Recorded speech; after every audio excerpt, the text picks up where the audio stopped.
आज तुमच्या समोर ही सोन्यासारखी संधी आलेली आहे. आम्हाला सत्ता काय, सत्याचं काय करू? सत्तेशिवाय पण आज पण लाथा मारल्यात ना, अनेक अंगावर आले, त्यांना तुडवलेच ना. पण तुम्हाला ह्यांचा मास, या सगळ्या लोकांचा, सत्ताधाऱ्यांचा तुम्हाला उतरवायचा या निवडणुकीमध्ये. कुठेही बेसावध राहू नका. माझी आपल्याला सगळ्यांना एक फक्त सांगणं आहे, हे ईव्हीएम मशीनवरती लक्ष ठेवा. दुबार मतदार सकाळी 6 वाजता, मला जेवढे काय बीएलए नेमलेले आहेत, सकाळी 6 वाजता तिकडे सेंटरवरती पाहिजेत दोन्ही पक्षांचे. आणि दोन्ही पक्षातले जे सगळे लोक आहेत यांना फक्त मी एकच सांगतोय, बाबांनो, आता आपल्यातलं काही वाद नाही. आता खरी लढाई त्यांच्याशी आहे.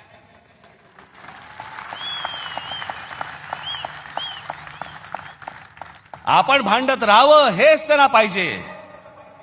त्यांना जे हवं ते आपण नाही द्यायचंय, आपल्याला जे हवं तेच आपण केलं पाहिजे.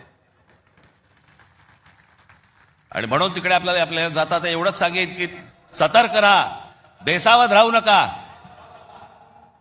आणि जर दुबार मतदार जर तिकडे आला, सकाळी 7 वाजता फोडून काढा.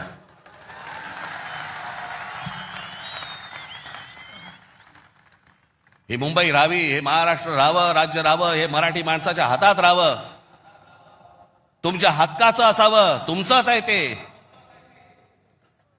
आणि मला असं वाटतं की जो लढा आजपर्यंत मराठा साम्राज्याने दिला, तो लढा आज तुम्हाला, आज सगळ्यांना, तुम्हाला, आम्हाला सगळ्यांना करायचा आहे.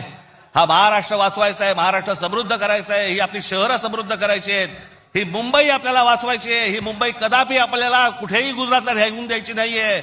या सगळ्या गोष्टींसाठी आपण सगळेजण कामाला लागाल अशी एक आशा अपेक्षा बाळगतो.